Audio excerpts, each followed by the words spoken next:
வணக்கம். மாலைமுறை செய்திகளை விரிவாக பார்ப்பதற்கு முன் தலைப்புச் செய்திகளை பார்க்கலாம். லோக் ஆயுக்தா தலைவர் உறுப்பினரை நியமித்த அரசாணையை ரத்து செய்ய கோரி வழக்கு. தமிழக அரசு 29ஆம் தேதிக்குள் விளக்கம் அளிக்க வேண்டும் என சென்னை உயர்நீதிமன்றம் உத்தரவு.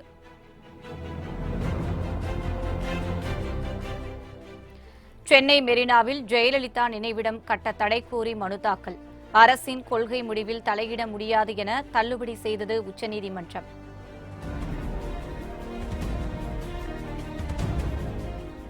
டெல்லியில் உள்ள 6 தொகுதிகளுக்கான வேட்பாளர் பட்டியலை வெளியிட்டது காங்கிரஸ். வடகிழக்கு டெல்லியில் ஷீலா தீட்சித், டெல்லியில் முன்னாள் அமைச்சர் அஜய் மக்கான் போட்டி.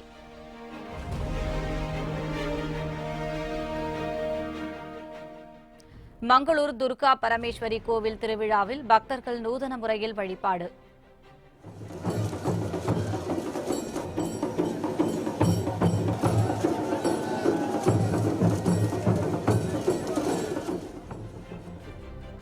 கிராம மக்கள் திரண்டு தீப்பந்தங்களை ஒருவர் மீது ஒருவர் வீசி எறிந்து கொண்டாட்டம்.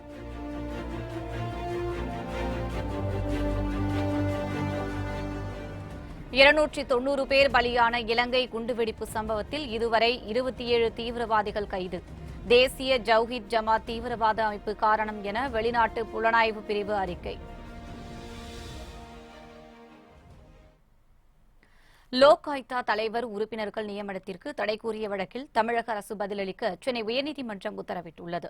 முதலமைச்சர், அமைச்சர்கள், சட்டமன்ற உறுப்பினர்கள் மீதான குற்றச்சாட்டை விசாரிக்கும் அதிகாரம் படைத்த லோக் ஆயுக்தா அமைப்பின் நடுவராக தேவதாசும், நீதித்துறை சார்ந்த உறுப்பினர்களாக ஓய்வு பெற்ற நீதிபதிகள் ஜெயபாலன், கிருஷ்ணமூர்த்தி ஆகியோரும், நீதித்துறை சாராத உறுப்பினர்களாக ஓய்வு பெற்ற IAS அதிகாரி ராஜாராம், மூத்த வழக்கறிஞர் ஆறுமுகம் ஆகியோரும் நியமிக்கப்பட்டனர். இவர்களில் ராஜாராம், ஆறுமுகம் ஆகியோரின் நியமனத்திற்கு உயர்நீதிமன்ற மதுரை கிளை இடைக்கால தடை விதித்தது. இதனையடுத்து தேவதாஸ், ஜெயபாலன், கிருஷ்ணமூர்த்தி ஆகியோர் பொறுப்பேற்றுக் கொண்டனர்.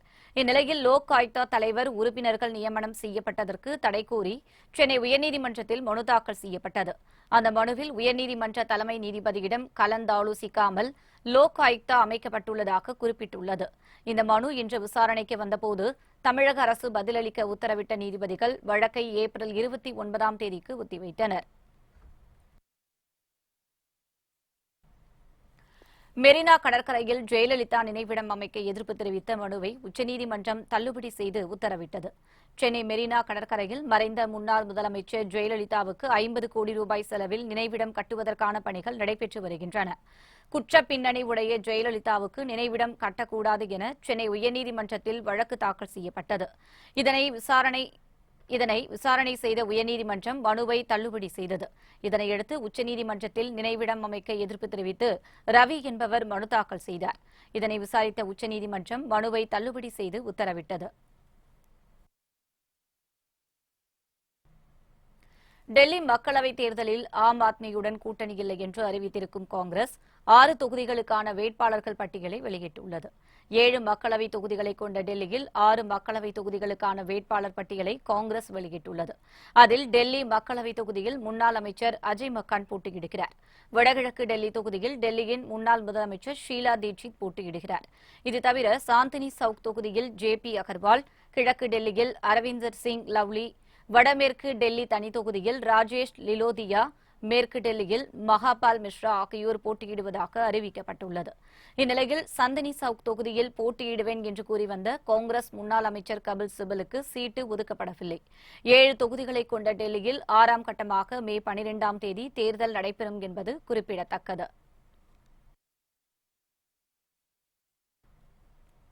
கர்நாடக மாநிலம் மங்களூர் துர்கா பரமேஸ்வரி கோவில் திருவிழாவில் பக்தர்கள் தீப்பந்தங்களை வீசி எறிந்து புதுமையான நிகழ்ச்சி நடைபெற்றது. கர்நாடக மாநிலம் மங்களூருவில் உள்ள கட்டில் துர்கா பரமேஸ்வரி கோவிலில் ஆண்டுதோறும் 8 நாட்கள் திருவிழா நடைபெறும். இந்த ஆண்டும் கொடியேற்றத்துடன் திருவிழா தொடங்கி சிறப்பாக நடைபெற்று வருகிறது. அதன் ஒரு பகுதியாக நேற்று அக்னி கேலி என்கிற நிகழ்ச்சி நடைபெற்றது. இதில் பங்கேற்ற பக்தர்கள் இரு பிரிவாக பிரிந்து சண்டையிடுவது போல் ஒருவர் மீது ஒருவர் தீப்பந்தங்களை வீசி எறிந்தனர்.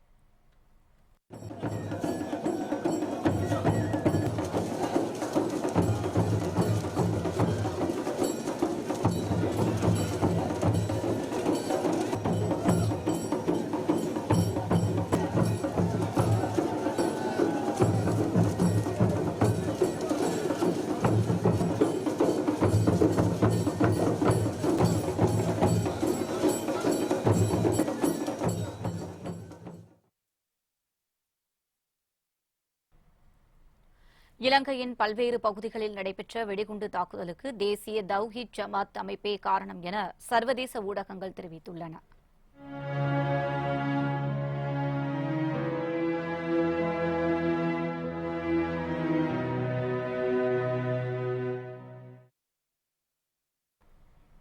இலங்கையில் தேவாலயங்கள் மற்றும் நட்சத்திர ஹோட்டல்கள் என 8 இடங்களில் நடைபெற்ற வெடிகுண்டு தாக்குதலில் 290க்கும் மேற்பட்டவர்கள் உயிரிழந்தனர்.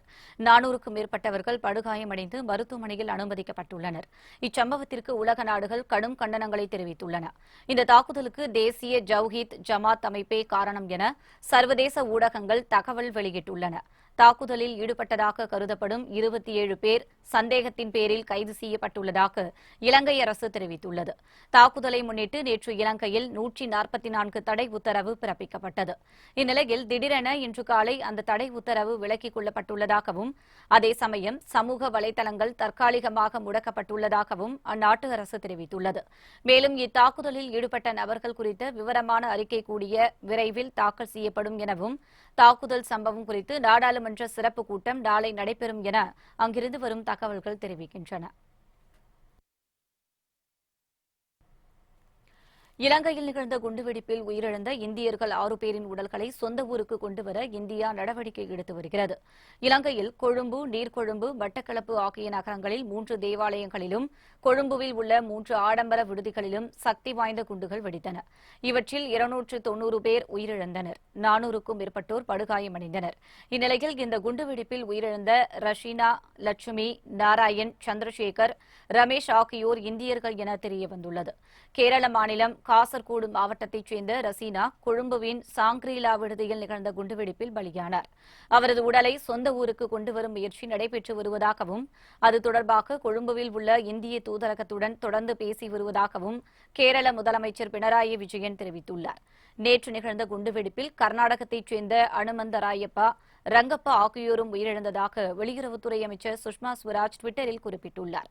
இதேபோல் ஆந்திர மாநிலம் அனந்த்பூர் மாவட்டத்தைச் சேர்ந்த தொழிலதிபரும் தெலுங்கு தேச கட்சி பிரமுகருமான சுரேந்திரபாபு மற்றும் அவரது நண்பர்கள் 5 பேரும் சாங்கிரிலா விடுதியில் நிகழ்ந்த குண்டுவெடிப்பில் லேசான காயங்களுடன் உயிர் தப்பியுள்ளனர்.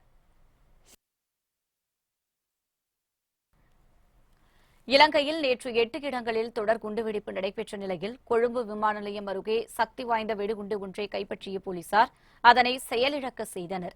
இலங்கை தலைநகர் கொழும்புவில் நேற்று 3 கிறிஸ்தவ தேவாலயங்கள் மற்றும் 4 ஹோட்டல்கள், குடியிருப்பு வளாகம் என 8 இடங்களில் நடைபெற்ற குண்டுவெடிப்பு சம்பவங்களில் 215 பேர் உயிரிழந்தனர்.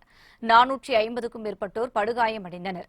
இந்நிலையில் மேலும் அசம்பாவிதங்கள் நிகழாமல் தடுக்க சமூக வலைதளங்கள் முடக்கப்பட்டுள்ளது. நாடு முழுவதும் தீவிர போலீஸ் பாதுகாப்பு போடப்பட்டுள்ளது. முக்கிய இடங்களில் போலீசார் தீவிர சோதனை நடத்தி வருகின்றனர். இந்த நிலையில் கொழும்புவின் கட்டுநாயக்க விமான நிலையம் அருகே போலீசார் நடத்திய சோதனையில் பதுக்கி வைக்கப்பட்டிருந்த வெடிகுண்டு ஒன்று கண்டெடுக்கப்பட்டது. அதனை மீட்ட போலீசார் வெடிகுண்டு நிபுணர்களின் உதவியோடு செயலிழக்க செய்ததாக தகவல் வெளியாகியுள்ளது. அதிமுக மாவட்ட செயலாளர்கள் பங்கேற்கும் ஆலோசனைக் கூட்டம் இன்று மாலை 4 மணிக்கு நடைபெறும் என தெரிவிக்கப்பட்டுள்ளது. தமிழகத்தில் காலியாக உள்ள சூலூர், அரவக்குறிச்சி, திருப்பரங்குன்றம் மற்றும் ஒட்டப்பிடாரம் ஆகிய சட்டமன்ற தொகுதிகளுக்கான இடைத்தேர்தல் மே மாதம் 19ஆம் தேதி நடைபெறுகிறது. இடைத்தேர்தலில் அதிமுக சார்பில் வேட்பாளர்கள் அறிவிப்பு மற்றும் தேர்தலில் வெற்றி பெறுவது குறித்து விவாதிக்க இன்று மாலை 4 மணிக்கு அதிமுக மாவட்ட செயலாளர்கள் ஆலோசனைக் கூட்டம் நடைபெறுகிறது. ராயப்பேட்டையில் உள்ள அதிமுக தலைமை அலுவலகத்தில் நடைபெறும் இக்கூட்டத்தில் தலைமை கழக நிர்வாகிகள், அமைச்சர்கள், மாவட்ட செயலாளர்கள் மற்றும் செய்தி தொடர்பாளர்கள் பங்கேற்கின்றனர். அதிமுக தலைமை கழகம் சார்பில் வெளியிட்டுள்ள செய்திக்குறிப்பில் ஒருங்கிணைப்பாளரும் துணை முதலமைச்சருமான ஓ பன்னீர்செல்வம் மற்றும் இணை ஒருங்கிணைப்பாளரும் முதலமைச்சருமான எடப்பாடி பழனிசாமி ஆகியோர் தெரிவித்துள்ளனர்.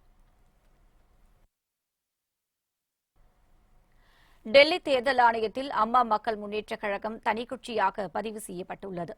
சென்னையில் சில நாட்களுக்கு முன் தனது ஆதரவாளர்களுடன் ஆலோசனை நடத்திய தினகரன், அம்மா மக்கள் முன்னேற்றக் கழகம் தனிக்கட்சியாக பதிவு செய்யப்படும் என்றும் கட்சியின் பொதுச் செயலாளராக பொறுப்பேற்க உள்ளதாகவும் அறிவித்தார். இதனையடுத்து டெல்லியில் உள்ள தலைமை தேர்தல் ஆணையர் அலுவலகத்தில் அம்மா மக்கள் முன்னேற்றக் கழகத்தினை தனிக்கட்சியாக பதிவு செய்ய வேண்டுமென தினகரன் விண்ணப்பம் அளித்துள்ளார். இந்நிலையில் அமமுக தனிக்கட்சியாக தேர்தல் ஆணையத்தில் பதிவு செய்யப்பட்டுள்ளது. இதனைத் தொடர்ந்து சென்னை உட்பட தமிழகம் முழுவதும் அமமுக தொண்டர்கள் உற்சாகத்துடன் தனிக்கட்சியாக பதிவு செய்யப்பட்டதை வரவேற்று கொண்டாடி வருகின்றனர்.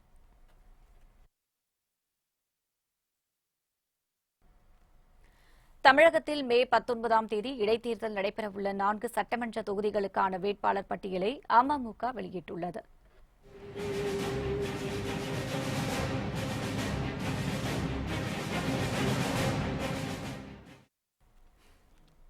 அமமுக பொதுச் செயலாளர் டிடிவி தினகரன் வெளியிட்டுள்ள அறிவிப்பில் சூலூர் சட்டமன்ற தொகுதி இடைத்தேர்தலில் முன்னாள் நாடாளுமன்ற உறுப்பினர் சுகுமார் போட்டியிடுவார் என குறிப்பிட்டுள்ளது. அரவக்குறிச்சி சட்டமன்ற தொகுதி வேட்பாளராக சாகுல் அமீது போட்டியிடுவார் என அறிவிக்கப்பட்டுள்ளது. திருப்பரங்குன்றம் தொகுதியில் வேட்பாளராக முன்னாள் சட்டமன்ற உறுப்பினர் மகேந்திரன் போட்டியிடுவார் என அறிவிக்கப்பட்டுள்ளது. ஒட்டப்பிடாரம் தொகுதியில் ஏற்கனவே சட்டமன்ற உறுப்பினராக தேர்ந்தெடுக்கப்பட்ட தினகரன் அணியில் சேர்ந்ததால் தகுதி நீக்கம் செய்யப்பட்ட சுந்தரராஜ் மீண்டும் களமிறக்கப்பட்டுள்ளார். தமிழகத்தில் உள்ளாட்சி தேர்தல் நடத்த மேலும் 3 மாதம் அவகாசம் தேவை என உச்சநீதிமன்றத்தில் மாநில தேர்தல் ஆணையம் பிரமாண பத்திரம் தாக்கல் செய்துள்ளது. தமிழகத்தில் உள்ளாட்சி தேர்தலை உடனடியாக நடத்தக் கோரி வழக்கறிஞர் ஒருவர் உச்சநீதிமன்றத்தில் கடந்த ஆண்டு அக்டோபர் 9ஆம் தேதி மனு தாக்கல் செய்தார். அதில் தமிழகத்தில் உள்ளாட்சி பொறுப்புகள் கடந்த 2016 அக்டோபர் 24ஆம் தேதி முதல் காலியாக உள்ளதால் 10 நாட்களுக்குள் உள்ளாட்சி தேர்தல் நடத்துவது தொடர்பான அறிவிப்பை வெளியிட தமிழக தேர்தல் ஆணையத்திற்கு உத்தரவிட வேண்டும் என கூறப்பட்டிருந்தது. இந்த மனு மீதான விசாரணையில் அடுத்தடுத்து தமிழக அரசு கேட்டுக் கொண்டதற்கு இணங்க 3 முறை 4 மாத கால அவகாசம் அளித்த உச்சநீதிமன்றம் இனி அவகாசம் வழங்கப்பட மாட்டாது என்றும் வழக்கு விசாரணை நீதிமன்றத்தில் நடைபெறும் என்றும் தெரிவித்துள்ளது. இந்நிலையில் தமிழகத்தில் உள்ளாட்சி தேர்தல் நடத்த மேலும் 3 மாதம் அவகாசம் தேவை என உச்சநீதிமன்றத்தில் தமிழக தேர்தல் ஆணையம் பிரமாண பத்திரம் தாக்கல் செய்துள்ளது. தமிழகத்தில் உள்ளாட்சி தேர்தல் நடத்த மேலும் 3 மாதம் அவகாசம் தேவை என உச்சநீதிமன்றத்தில் மாநில தேர்தல் ஆணையம் பிரமாண பத்திரம் தாக்கல் செய்துள்ளது. தமிழகத்தில் உள்ளாட்சி தேர்தலை உடனடியாக நடத்தக் கோரி வழக்கறிஞர் ஒருவர் உச்சநீதிமன்றத்தில் கடந்த ஆண்டு அக்டோபர் 9ஆம் தேதி மனு தாக்கல் செய்தார். அதில் தமிழகத்தில் உள்ளாட்சி பொறுப்புகள் கடந்த 2016 அக்டோபர் 24ஆம் தேதி முதல் காலியாக உள்ளதால் 10 நாட்களுக்குள் உள்ளாட்சி தேர்தல் நடத்துவது தொடர்பான அறிவிப்பை வெளியிட தமிழக தேர்தல் ஆணையத்திற்கு உத்தரவிட வேண்டும் என கூறப்பட்டிருந்தது. இந்த மனு மீதான விசாரணையில் அடுத்தடுத்து தமிழக அரசு கேட்டுக் கொண்டதற்கு இணங்க 3 முறை 4 மாத கால அவகாசம் அளித்த உச்சநீதிமன்றம் இனி அவகாசம் வழங்கப்பட மாட்டாது என்றும் வழக்கு விசாரணை நீதிமன்றத்தில் நடைபெறும் என்றும் தெரிவித்துள்ளது. இந்நிலையில் தமிழகத்தில் உள்ளாட்சி தேர்தல் நடத்த மேலும் 3 மாதம் அவகாசம் தேவை என உச்சநீதிமன்றத்தில் தமிழக தேர்தல் ஆணையம் பிரமாண பத்திரம் தாக்கல் செய்துள்ளது. கேரள மாநிலம் கொல்லத்தில் தேர்தல் பிரச்சாரத்தின் போது காங்கிரஸ் மார்க்சிஸ்ட் கம்யூனிஸ்ட் கட்சி தொண்டர்கள் மோதிக்கொண்டதில் பலர் காயமடைந்தனர். கேரள மாநிலத்தில் மொத்தமுள்ள 20 மக்களவைத் தொகுதிகளுக்கும் ஒரே கட்டமாக நாளை தேர்தல் நடைபெறவுள்ளது. இதற்காக கொல்லம் அருகே புய்யாப்பள்ளி என்னும் இடத்தில் நேற்று இறுதிக்கட்ட பிரச்சாரத்தில் ஈடுபட்ட காங்கிரஸ் மார்க்சிஸ்ட் கம்யூனிஸ்ட் கட்சி தொண்டர்களிடையே மோதல் ஏற்பட்டது. இரு கட்சியினரும் கம்பால் ஒருவரை ஒருவர் அடித்துக் கொண்டது, கல்வீசியும் தாக்கினர். இந்த மோதலில் பலர் காயமடைந்தனர். காவல்துறையினர் தலையிட்ட பின்னரே மோதல் முடிவுக்கு வந்தது.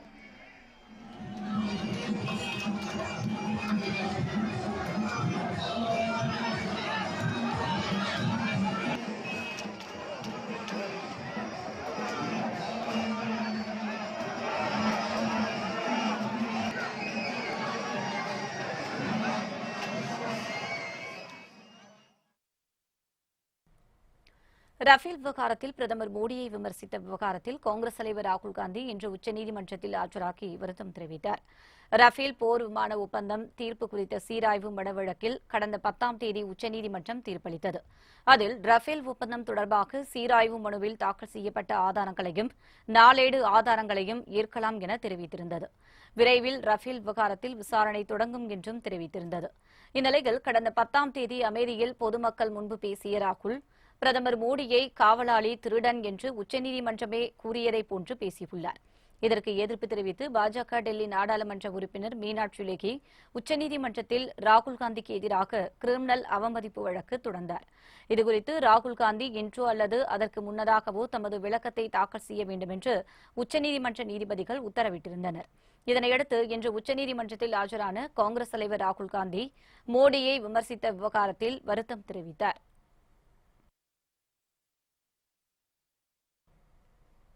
மும்பையில் வணிக வளாகத்தில் தீ விபத்து ஏற்பட்டதில் பல லட்சம் ரூபாய் மதிப்பிலான பொருட்கள் எரிந்து சேதமடைந்தன. மும்பையின் கிராஃபோர்ட் மார்க்கெட் பகுதியில் அப்துல் ரஹ்மான் தெருவில் உள்ள ஒரு வணிக வளாகத்தில் திடீரென தீப்பிடித்தது. இதனை அறிந்ததும் அங்கிருந்த ஊழியர்கள் உடனடியாக கட்டிடத்தை விட்டு வெளியேறி தப்பினர். தீப்பிடித்த கட்டிடத்தின் அருகில் உள்ள மற்ற கட்டிடங்களில் இருந்த ஆட்களும் வெளியேற்றப்பட்டனர். தகவல் அறிந்து 4 தீயணைப்பு வாகனங்களில் விரைந்து வந்த தீயணைப்பு படையினர் போராடி தீயை கட்டுப்படுத்தினர். இந்த தீ விபத்தில் பல லட்சம் ரூபாய் மதிப்பிலான பொருட்கள் எரிந்து சேதமடைந்தன.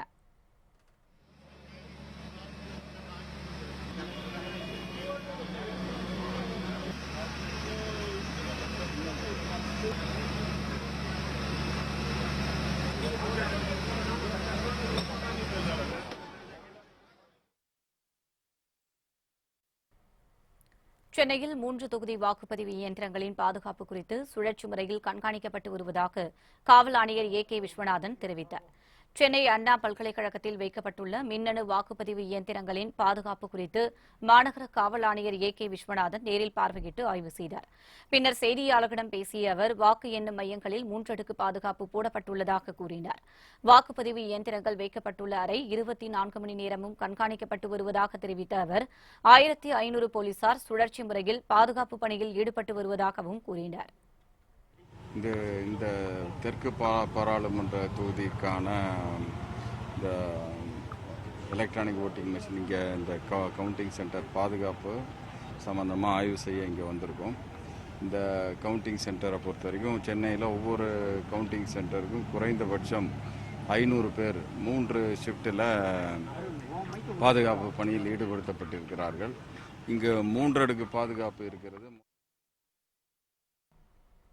இலங்கை குண்டுவெடிப்பை தொடர்ந்து நாகை வேளாங்கண்ணி மாதா பேராலயத்தில் 3 அடுக்கு போலீஸ் பாதுகாப்பு போடப்பட்டுள்ளது. இலங்கையின் தலைநகரான கொழும்புவில் நேற்று தேவாலயம் மற்றும் ஹோட்டல்களில் ஏற்பட்ட குண்டுவெடிப்பு சம்பவங்களில் சுமார் 290 பேர் பலியாகினர். இச்சம்பவம் உலகம் முழுவதும் கடும் அதிர்ச்சியை ஏற்படுத்தியுள்ளது. தொடர்ந்து தமிழக தேவாலயங்களிலும் பாதுகாப்புகள் பலப்படுத்தப்பட்டுள்ளது. உலக புகழ்பெற்ற வேளாங்கண்ணி மாதா பேராலயம் அமைந்துள்ள நாகை மாவட்டத்தில் மாவட்ட காவல்துறையின் சார்பில் பலத்த போலீஸ் பாதுகாப்பு போடப்பட்டுள்ளது. வேளாங்கண்ணி மாதா ஆலயத்தில் 3 அடுக்கு போலீஸ் பாதுகாப்பு போடப்பட்டுள்ளது. பக்தர்கள் முழு சோதனைக்கு பின்னரே ஆலயத்திற்குள் அனுமதிக்கப்படுகின்றனர் எனவும் மாவட்ட காவல்துறை தெரிவித்துள்ளது. கோடியக்கரை கடற்பகுதி மற்றும் வனப்பகுதிகளில் 19 சோதனைச் சாவடிகள் அமைக்கப்பட்டு கடலோர பாதுகாப்பு குழுமம் சார்பில் கண்காணிப்பு தீவிரப்படுத்தப்பட்டுள்ளது. இதேபோன்று தூத்துக்குடியிலும் கடலோர பாதுகாப்பு குழும காவல் ஆய்வாளர் நவீன் தலைமையில் கடற்பகுதிகளில் 2ஆம் நாளாக சிறப்பு உதவி ஆய்வாளர் டோமிலன் மற்றும் காவலர்கள் கடலில் தீவிர ரோந்து பணியில் ஈடுபட்டனர்.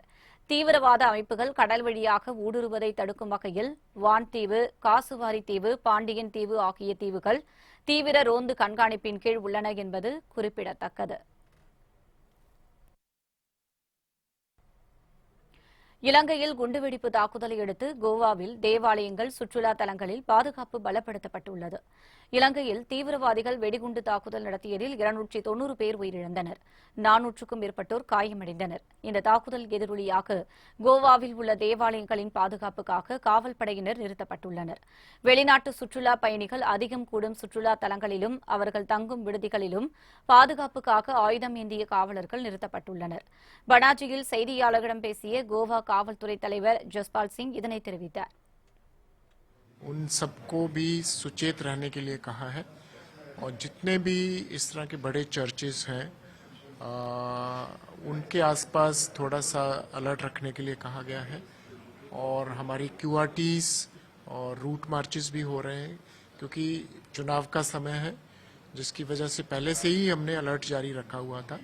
तो जो हमारे पास बाहर से सुरक्षा बल आए हैं तकरीबन 12 कंपनी के, उनको भी एक्सटेंसिव पेट्रोलिंग करने के लिए कहा गया है और सभी थाना क्षेत्र में जो हमारे इंस्पेक्टर्स हैं उनको ये कहा गया है कि जो होटल के सुरक्षा यूनिट हैं, जो वहाँ पर सिक्योरिटी स्टाफ तैनात है, उनको जाकर भी ब्रीफ करें ताकि जो होटल में गेस्ट आ रहे हैं उनकी जो जांच पड़ताल है अच्छी तरह से करें, उनका जो सामान आ रहा है होटल के अंदर उसकी अच्छी तरह से स्क्रीनिंग करें।